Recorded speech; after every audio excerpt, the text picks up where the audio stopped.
Good morning, good evening, good afternoon, ladies and gentlemen, citizens of YouTube. This is Pastor Dow.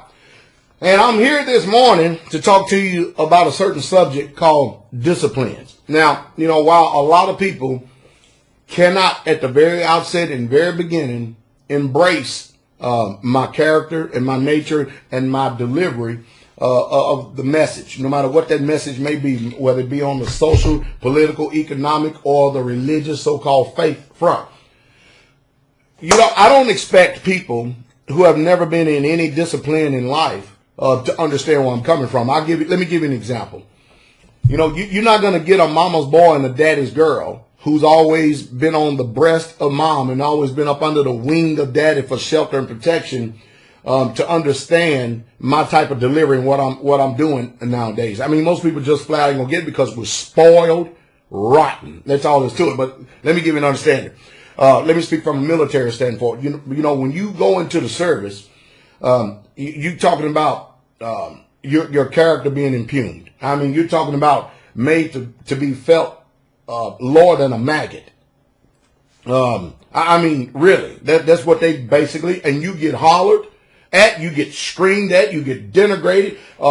You get shouted at, you get spit upon, and and you're talking about abusive to the civilian mindset. But when you get finished with all that, and then you learn as you go, and you head on towards graduation, you look back over and you go, okay, now I understand the reason why that they had to go through all that. Well, the same way with discipline, if you ever played any sports, if you ever played any sports in high school, or whatever, you're going to get hollered at. The coach is literally going to holler at you. He's going to get in your face. He's going to tell you about yourself and your mistakes.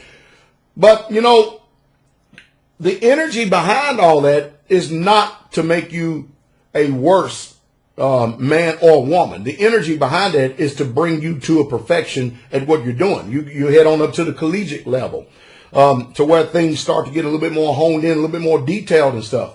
You're going to get hollered at, and they're going to PT you. They're going to physically train you half to death. So most people like that. And if you go to school, if you go to college and you graduate, there's a discipline to that. There's a discipline and there's a learning curve. So the majority of the people who have or been in police academy or any art where you're being disciplined at, they understand full well my intent. And they understand very well, but the majority of people, especially Americans out there, have never had any influence whatsoever at all from any discipline whatsoever at all. They have never had to be at a place on time because mom and dad has always made the hedge up for them. When you look at the people around here who all they do is just keep up contention, fuss, fight, and argue, you're looking at a mama's boy and a daddy's girl. That's all you're looking at. You're looking at a bunch of spoiled brats. That's all it's doing. They don't understand the discipline. So that's the reason why that I have people from all different walks of life. I have day traders, engineers, school teachers, airline pilots, retired military, active duty military, people from lawyers. I've got people from all different walks of life that listen to me. And the majority of the people that do listen to me get it and understand is because they have had some type of influence upon their lives in the art of discipline. For instance, if you own your own business, you understand human nature very well. After all, it's your business and you're looking out for the success of that business to make sure that business runs right.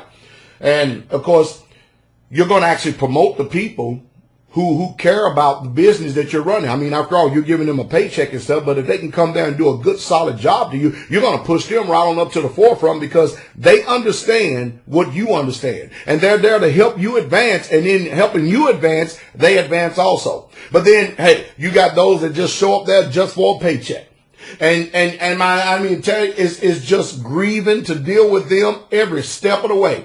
They're late to work. They come back from breaks late, and then they drag the job down. This is the majority of the American spirit. Same thing on here on YouTube. You get the majority of people that end up attacking, fussing, and fighting and arguing and stuff. Most of these people, they've never had any structure or discipline whatsoever at all in their life. They don't know what it means to have their mind taxed. They don't know what it means to be in a position to where your opinion is no nil and void because you are in the mode to be taught. So the people who understand well, when people make these ignorant statements, wisdom is too high for a fool. You understand it, right? I see it. I see it even in the assembly. I see it in the church, those who have understood the art of disciplines in their life, and I see it in others who have none understanding whatsoever at all. Now, according to the sentiments of the scripture is that we that are strong, we ought to bear the infirmities of the weak. And not only that, we should do our best to try to help bring them up. But hey, you're going to deal with human nature and humanity all the days of your life. You're just going to have some people that get it. They understand, they'll take action, and you'll see them improve continually, day in and day out.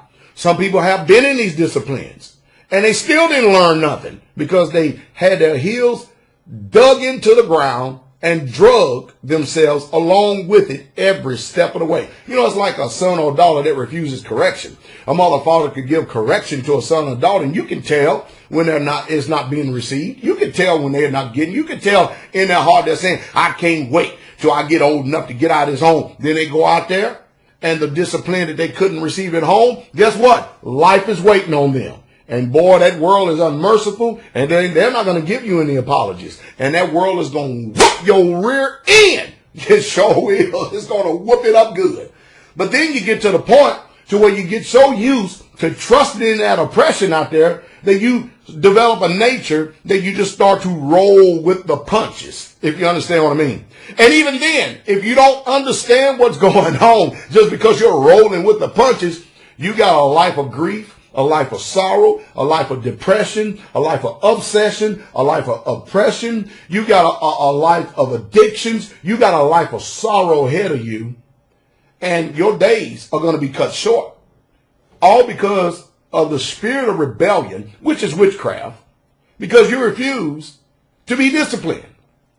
It happens. It's just the way humanity is. And many people, you ain't going to tell them nothing. For instance, the Bible teaches, and I'm going to go into the scripture here for a second. It says, reproach not a man that has departed from sin.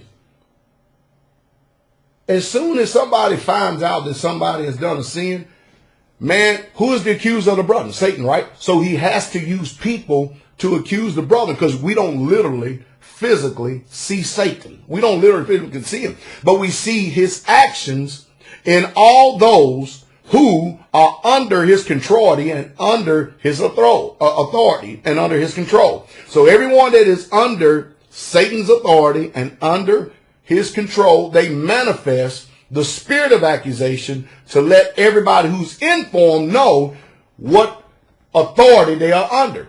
So when you get people just piling on somebody and they're not even a viable witness, they've never been there before, they don't understand, they don't know both sides of the story, and yet they just come right on out and attack and attack and attack and attack. Guess what?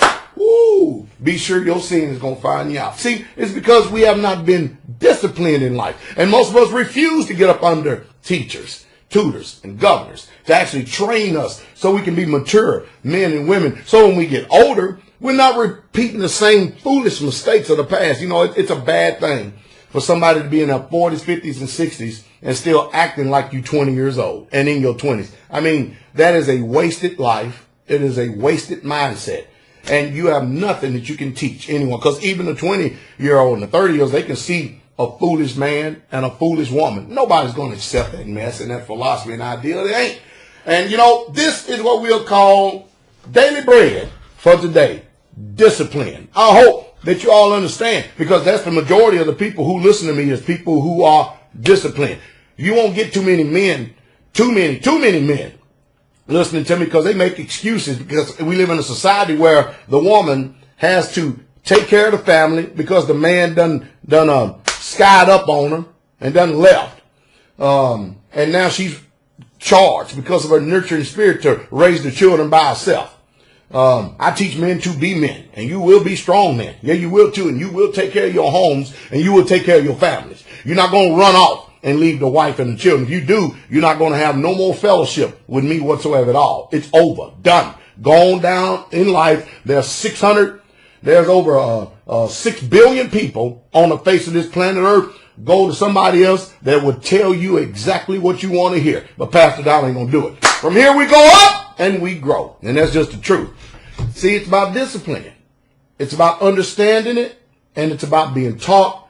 And when you get to a certain area, the whole idea is in your growth is that you can position yourself so that you can teach others to make their life less painful. Stay away from the foolish and live.